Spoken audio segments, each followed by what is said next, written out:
오늘의 말씀은 축복의 주인공이 되라. 우리 한번 따라서 하십시다. 축복의 주인공이 되라. 아멘. 연말에 여러분에게 축복했는데 그 축복을 다 받는 축복의 주인공이 되기를 주님의 이름으로 축원합니다.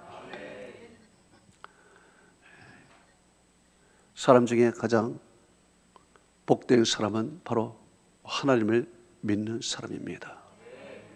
왜냐하면 우리가 믿는 하나님은 창조주이시며 만물의 근원자가 되시며 또 우리를 사랑하시고 우리에게 축복된 인생을 바라시기 때문에 그렇습니다. 하나님께서 사람을 처음에 만드시고 하나님께서는 그 사람에게 엄청난 축복을 내려주었습니다. 창세기 1장 28절에 생육하고 번성하며 땅에 충만하라.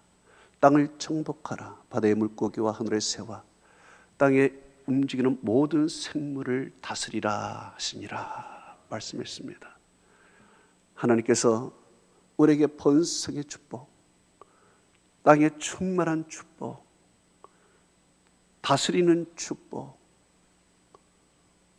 이것만 봐도 우리에게 얼마나 축복하셨는지, 하나님은 우리를 얼마나 축복하기를 원하시는지 우리가 알 수가 있습니다.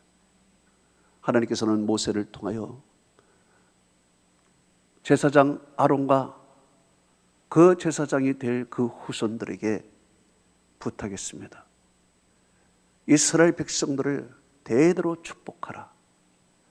대대로 축복하라 하면서 축복의 문구까지 아예 써서 주었습니다.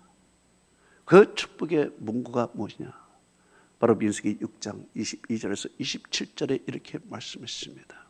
너희는 이스라엘 자손을 위하여 이같이 축복하여라되 하나님은 내게 복을 주시고 너를 지키시기를 원하시며 여호와는 그 얼굴을 내게 비추사 은혜 베푸시기를 원하며 여호와는 그 얼굴을 내게 향하여 두사 평강 주시기를 원하노라 할지라 하라. 그들이 이같이 내 이름으로 이스라엘에게 축복할지니 내가 그들에게 복을 내리리라. 하나님께서는 그 대제사장과 그리고 대제사장의 후손이 될 모든 사람들에게 이스라엘 자손을 이렇게 축복하라 하시면서 축복의 문구까지 주셨어요. 복을 주시기를 원한다. 너를 지키시기를 원한다. 너에게 평강 주시기를 원한다. 너에게 은혜 주시기를 원한다. 하나님께서는 그렇게 이스라엘 백성들을 축복하기를 원하셨습니다. 그리고 실제로 하나님께서는 이스라엘 백성들에게 순종하면 이런 축복을 너에게 주겠다고 긴 문장에 말씀하셨습니다. 바로 신명기 28장 1절에서 6절에 하나님께서 이렇게 말씀하셨습니다. 내가 네 하나님 여호와의 말씀을 삼가듣고 내가 오늘 네게 명령하는 그의 모든 명령을 지켜 행하면 네 하나님 여호와께서 너를 세계 모든 민족 위에 뛰어나게 하실 것이며 내가 네 하나님 여호와의 말씀을 청종하면 이 모든 복이 네게 임하여 네게 이르니 내가 성읍에서도 복을 받고 들에서도 복을 받을 것이라. 내 몸의 자녀와 내 토지의 소산과 내 짐승의 새끼와 내 소와 양의 새끼가 복을 받을 것이며 내 광주리와 떡반죽 그릇이 복을 받을 것이며 내가 들어와도 복을 받고 나가도 복을 받을 것이라 말씀하셨습니다. 또 12절에서 13절은 이렇게 축복하셨습니다.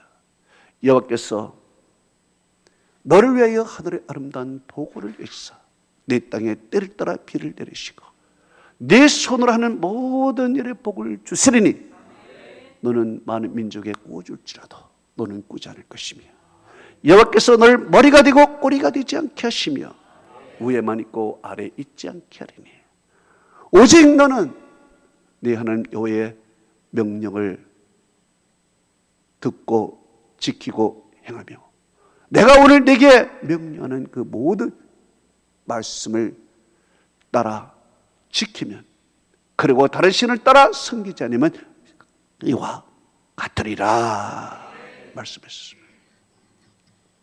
그래요. 하나님께서는 하나님의 백성에게 최고의 축복을 내려주었습니다. 이 세상이 받을 수 없는 최고의 축복, 세계 모든 민족 위에 뛰어나게 하실 것이며 그리고 내 모든 자녀, 내 모든 토지 소산, 그리고 네 떡반죽 그릇, 그리고 네 손으로 하는 모든 일에 하나님께서 복을 내려 주신다는 것입니다. 얼마나 하나님은 우리에게 복을 주시는지 모릅니다. 그래서 인생에서 가장 삶에 힘들고 지치고 어렵고 낙심하고 비관하고 있었던 야베스가 하나님 앞에 간절히 기도했습니다. 역대하 4장 10절에 주께서 내게 복을 주시려거든 나의 지역을 넓히시고 나로 환난을 벗어나 근심이 없게 하옵소서 하였더니 하나님께서 그가 구하는 것을 허락하셨더라 그랬습니다. 저는 여러분이 구하는 것, 기도하는 것 하나님이 허락하시기를 축복합니다.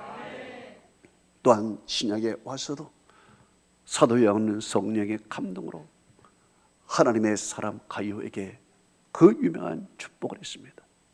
요한삼서 1장 2절에 사랑하는 자여 내 영혼이 잘된 같이 내가 범사가 잘되고 강건하기를 내가 간구하노라 그랬습니다. 그래요.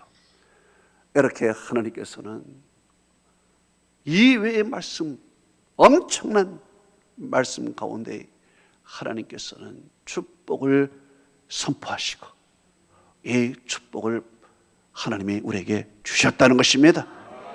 그런데 문제는 이 축복을 이제 받는 주인공이 되어야 되는 것입니다. 이 축복을 하나님이 주셨는데 이 축복이 나와 상관이 없으면 그것은 아무 의미가 없습니다. 하나님은 축복하셨고 축복을 선포하셨고 기회를 주셨기 때문에 우리는 그 축복을 받는 축복의 주인공이 바로 여러분 자신이 되어야 될 줄로 믿습니다. 오늘 이 본문에 축복의 주인공이 나옵니다. 그 사람이 바로 베드로인 것입니다. 베드로가 이 축복을 받기 전에 예수님을 만나기 전에 그의 형편은 어떠했습니까?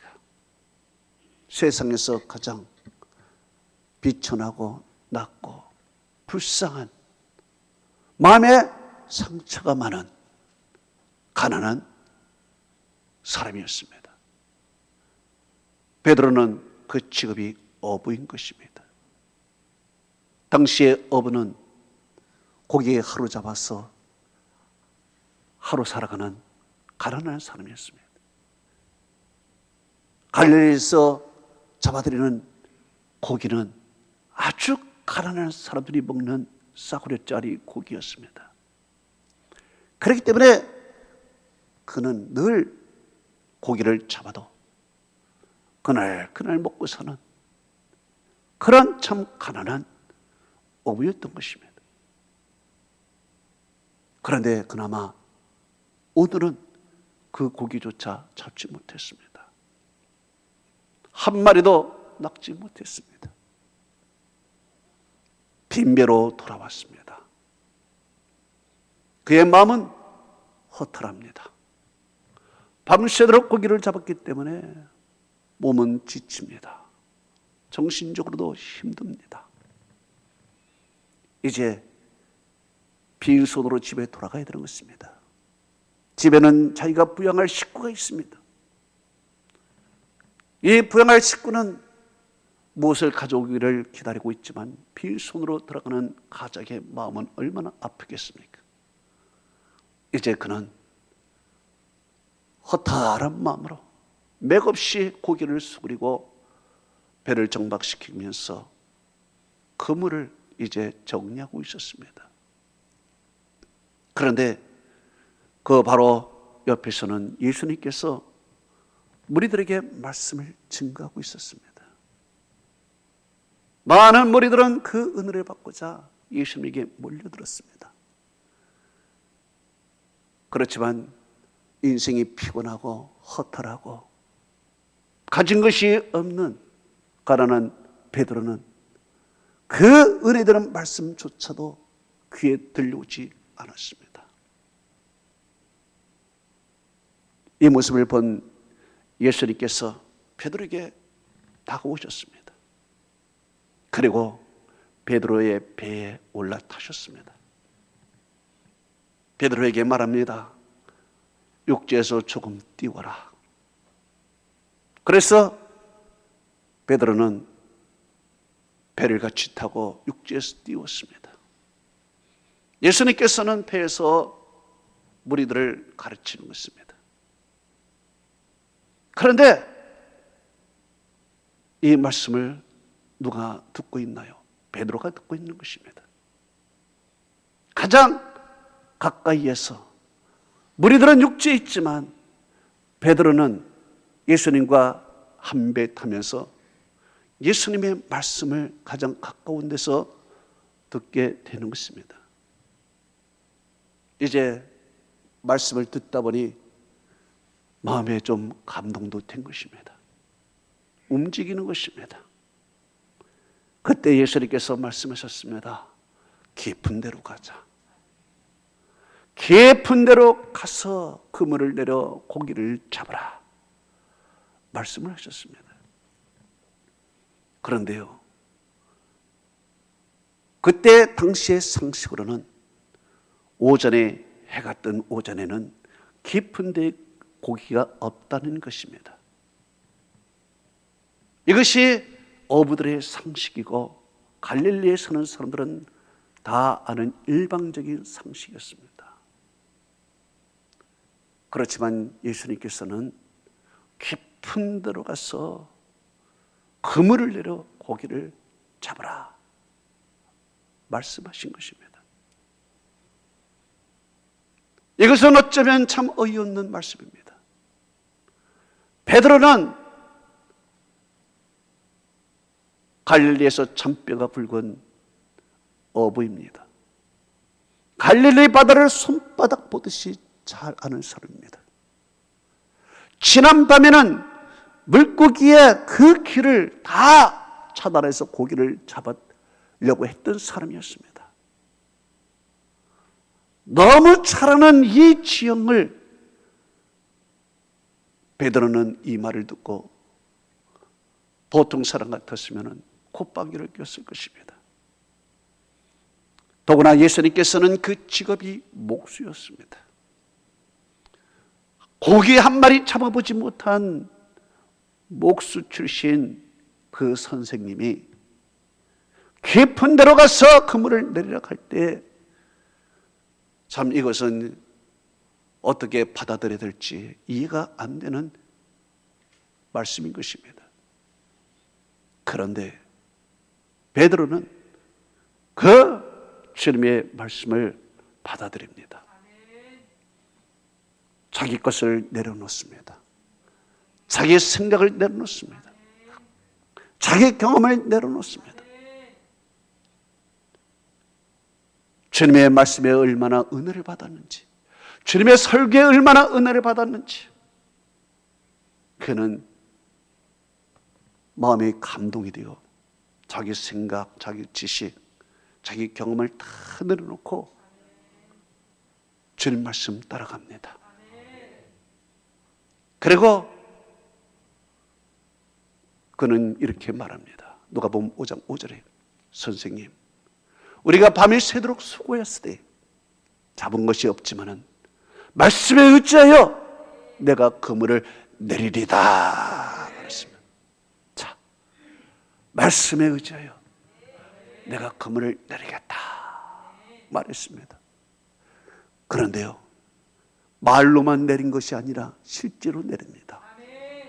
실제로 내리는데 그물을 내리자마자 그는 눈을 의심할 만한 기적이 목격이 된 것입니다. 6절에 이렇게 말합니다.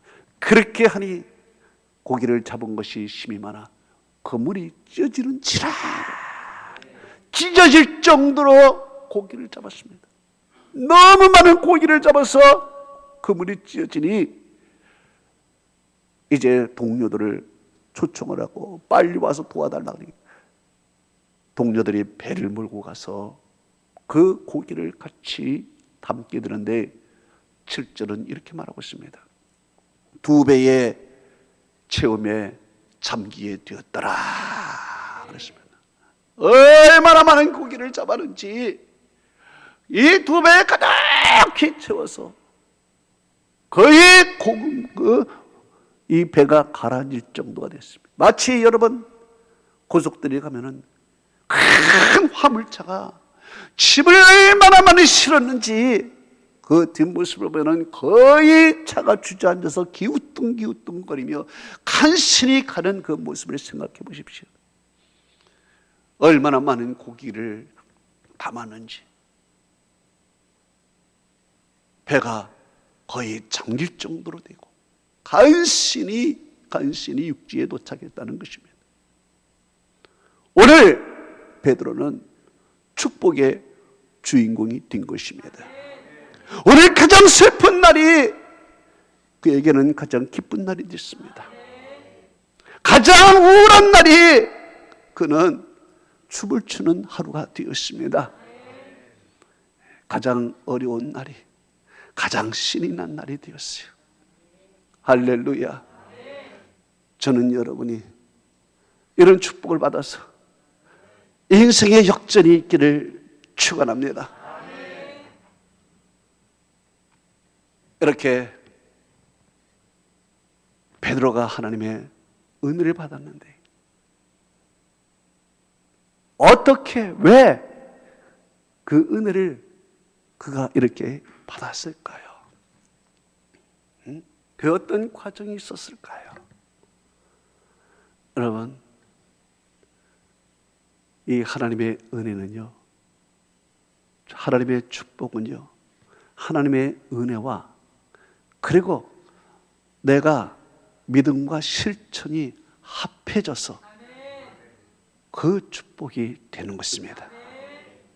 오늘 주님께서 그에게 은혜를 베푸시고 그는 그 은혜를 받을 만한 반응을 했습니다. 믿음과 순종과 실천을 통하여 그는 축복의 주인공이 된 것입니다. 오늘 예수님께서는 베드로의 배에 다가가십니다. 예수님께서는 베드로의 모습을 보았습니다. 베드로가 힘없이 맥없이 슬프게 우울하게 그물을 싣고 있는 그 모습을 보았습니다. 그리고 그에게 다가온 것입니다. 예수님께서는 베드로가 그 그물을 싣는 모습을 보고 그의 마음을 읽었고 그의 형편을 읽었습니다. 베드로가 얼마나 마음이 아픈지, 얼마나 허탈한지, 얼마나 낙심하고 있는지, 얼마나 걱정하고 있는지 주님께서는 그물 싣는 모습을 보고 그의 모든 마음과 형편을 읽었습니다. 여러분, 우리 주님께서는 우리의 모든 형편을 아십니다. 우리가 얼마나 힘든지, 얼마나 아픈지, 얼마나 걱정하고 있는지 주님께서는 우리의 마음을 읽고 계십니다. 우리의 형편도 알고 계십니다. 우리가 얼마나 가난한지, 얼마나 필요한지 주님께서는 우리의 형편도 주님은 알고 있다는 것입니다. 그런데 그 베드로의 어려움과 베드로의 근심과 걱정과 가난함이 오히려 축복의 문을 열 수 있는 기회를 제공했다는 것입니다. 할렐루야. 그러면 예수님이 어떻게 베드로에게 축복의 문을 열어주셨는가요? 먼저는 예수님께서 베드로의 배에 올라타셨다는 것입니다. 이것은 무슨 뜻입니까? 지금부터 내가 너를 인도하겠다. 이제까지 그 배의 선장은 베드로였습니다. 그러나 지금부터 이 배의 선장은 바로 예수님이 되는 것입니다. 배의 선장이 되신 예수님께서 배를 조금 띄워라 할 때 띄우면 되는 거고, 그리고 깊은 데로 가라고 말씀할 때 깊은 데로 가면 되는 것이고, 그물을 내리라 할 때 그물을 내리면 되는 것이고, 요한복음에 보면은 오른쪽에 내리라 말씀하시는데 오른쪽에 내리면은 되는 것입니다. 이제부터 이 배의 선장은 베드로가 아니라 예수님이 그 배의 선장이 되는 것입니다. 베드로는 자기가 선장이었지만 실패한 선장입니다. 아무리 경험이 많고 그 갈릴리 바다의 지식을 알고 있지만은 깊은 곳에 오늘은 물고기가 있다는 것을 전혀 알지 못했습니다. 그는 오늘 한 마리도 잡지 못한 실패한 선장이었습니다. 그러나 이제 이 배를 주님께 내어드립니다. 주님이 내 인생의 선장이 되는 것입니다. 이렇게 주님이 그 배의 선장이 되어서, 내 인생의 배의 선장이 되어서 이제 주님이 이끌어갈 때 축복의 주인공이 되는 것입니다. 할렐루야. 두 번째로 어떻게 축복의 문을 열었는가? 베드로에게 말씀을 듣게 만들었다는 것입니다. 베드로는 피곤하고 지쳐서 예수님이 옆에 말씀하셔도 들리지를 않았습니다. 말씀을 듣지 못하니 여전히 그는 피곤하고 낙심하고 우울하고 허탈하고 힘든 하루였습니다. 그런데 예수님께서 억지로라도 말씀을 듣게 만듭니다. 그의 배에 올라탑니다. 그리고 뛰기를 청원합니다. 이제 같이 배에 올라탔으니 싫어도 좋든 말씀을 들어야 됩니다. 이제 가장 가까이서, 많은 사람들은 육지에 있지만 그는 예수님과 함께 배를 타면서 싫든 좋든 원하든 원치 않든, 의뢰가 되든 의뢰가 되지 않든 말씀을 들어야 됩니다. 조금 전에는 그냥 빨리 집에 가야지, 아이고 빨리 해야지, 이런 사람이 하나님의 말씀을 다 들어요. 하나님의 말씀을 들으니까 마음이 움직이기 시작하는 것입니다. 여러분, 하나님은 축복을 주시기 전에 먼저 우리 마음속에 영적인 토대를 만들어 주시는 것입니다. 우리 마음이 행복해야 행복의 축복의 문이 열리는 것입니다. 우리의 마음이 부유해져야 부유의 축복의 문이 열려지는 것입니다. 이렇게 마음의 문이 열리고 이제 그는 축복의 문이 드디어 열리기 시작하는 것입니다. 할렐루야. 모든 것은 우리의 마음에서부터, 말씀이 우리에 들어올 때부터 이제 축복은 문이 열리는 것입니다. 말씀이 없이는 문이 안 열려요. 그래서 예수님께서는 그에게 말씀을 듣게끔 배 강제로도 올려태워 듣게 만들어요. 그래서 그는 말씀을 듣자 자기의 경험, 지식, 자기의 모든 것을 내려놓고 그 말씀에 순종, 축복의 문을 향하여 달려가고 있다는 것입니다. 세 번째로 축복은 어디서 일어났는가? 깊은 데서 일어났다는 것입니다. 당시에 깊은 바다는 물고기가 없다고 생각하는 것이 일반적인 생각이요, 어부들의 상식인 것입니다. 그런데 그 전문가의 상식을 뛰어넘어 깊은 데로 가자라고 말씀하신 것입니다. 여러분, 불가능한 장소, 사람들이 인정하지 않는 그 장소일지라도 우리 하나님이 역사하시면은 거기에 기적과 표적이 일어날 줄로 믿습니다. 사람의 상상을 뛰어넘는 곳에 하나님의 역사는 일어난다는 거예요. 할렐루야. 우리가 왜 기도합니까? 모르기 때문에 그런 것입니다. 능력이 없기 때문에 그렇습니다. 우리는 할 수 없기 때문에 그런 것입니다. 그렇기 때문에 모든 것을 아시고 모든 것을 행하시고 모든 것에 능치 못할 일이 없으신 하나님께 우리는 기도하는 것입니다. 그러면 역사는 일어나는 거예요. 안 된다는 곳에서 역사는 일어나는 것입니다. 할렐루야. 이렇게 주님께서는 이제 베드로에게 축복의 기회를 열어주었습니다. 그러게 축복의 문까지 열어주었습니다. 이제 깊은 데로 가자고까지 말했습니다. 물고기들 많은 곳까지 이르게 되었습니다. 그러면 이제 문제는 하나님께서, 주님께서 축복의 문도 열어줬고 기회도 주었는데 이것을 베드로가 어떻게 받아들였냐 이거예요. 깊은 데로 가라고 했지만은 거부하면 거기서 끝나는 것입니다. 이제 내 자신이 그 축복을 받을 만한 사람이 되는 것이냐,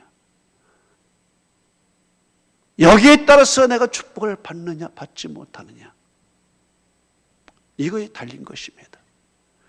무조건 주님이 축복한다고 해서 다 받는 것이 아닙니다. 이제 내가 주님이 주신 축복의 기회, 이제 축복의 기회를 내가 잡아야 되고 축복의 문을 열어주었으면 그 문으로 들어가야 되는 것입니다. 기회를 주었지만은 기회를 잃어버리거나 문을 열어주었지만은 들어가지 않으면 아무것도 아닌 것입니다. 이제 주님께서는 베드로에게 축복의 기회를 주셨고 축복의 문까지 열어주었습니다. 이제 베드로는 어떻게 반응합니까? 여기에 따라서 베드로가 축복받느냐 축복받지 않느냐가 달리는 것입니다. 먼저 베드로는 말씀에 순종함으로 축복의 주인공이 됐다는 것입니다. 5절에 말씀하십니다. 선생님, 우리가 밤이 새도록 수고했지만은 잡은 것이 없지만은 말씀에 의지하여 그물을 내리리다. 그래요. 그는요 자기 경험, 자기 지식 다 내려놨습니다. 왜? 말씀에 의지하기 위해서. 할렐루야. 말씀에 의지하기 위해서. 여러분, 영어로는 이렇게 되어 있습니다. But because you say so, 이렇게 되어 있습니다. 그러나 당신이 말씀하셨기 때문에, 이런 뜻입니다. 내 생각은 이렇습니다. 그러나 당신은 저렇게 말씀하셨기 때문에 내 이 생각을 버리고 당신의 생각을 따르겠습니다. 다른 사람은 말을 안 들어도 주님의 말씀이기 때문에 내가 듣겠습니다. 이런 말입니다. 이것이 그에게 축복의 문을 여는, 축복의 문으로 들어가는 축복의 주인공이 된 거예요. 예, 말씀을 의지해. 당신이 말씀하셨기 때문에 내 생각도 버리고 내 의견도 버리고 그 말씀을 따라 깊은 데로 간 거예요. 할렐루야. 두 번째로 결정적인 순간은 그물을 내렸다는 것입니다. 그물을 내리라 그랬습니다. 여러분, 지금 이 그물 내리는 그물은 어떤 그물입니까? 조금 전에 다 깨끗이 씻어서 정리해서 차곡차곡 쌓아둔 그물입니다. 여러분, 이 그물을 내린다는 것은요, 다시 그물을 싣고 다시 정리해야 된다는 뜻입니다. 그물을 내리는 것은 사실은 쉬운 일이 아닙니다. 자기의 앞으로 싣고 정리해야 될 수고가 또 필요하고, 그물을 내리는 것은 번거롭고, 이 그물 쉬운 게 아니에요. 여러분, 잔치가 다 끝났는데, 잔치 다 끝나서 2시간, 3시간 설거지를 열심히 다 하고 다 정리했는데 또 밥 차리라. 그러면 여러분, 그게 쉬운 일이요? 우리 이은희 권사님 말씀해 보시오. 예? 아마 저 자식은 뭐 늦게 와서 밥 달래? 그럴 거예요. 자, 자기가 이미 깨끗이 씻어놓은 그물이요, 차곡차곡 정리해서 다 해서 내일을 기약한 그물이요, 한 시간, 2시간 정리했을지도 모르겠습니다. 아니 3시간 정리했을지도 모르겠습니다. 한 올 한 올 정리해서 놔둔 그물이에요. 그런데요, 고기가 잡힐지도 안 잡힐지도 모르고 그물을 내린다? 이것은요, 말은 내가 내리리다 하지만 실천해서 그물을 던지는 것은 많이 주저하는 것이요, 많이 꺼리끼는 것이요, 번거로운 일이요, 귀찮은 일인 것입니다. 그런데 그는 말을 할 뿐만 아니라 그 말 실천에 옮겼다는 것입니다. 그물을 던져버린 거야.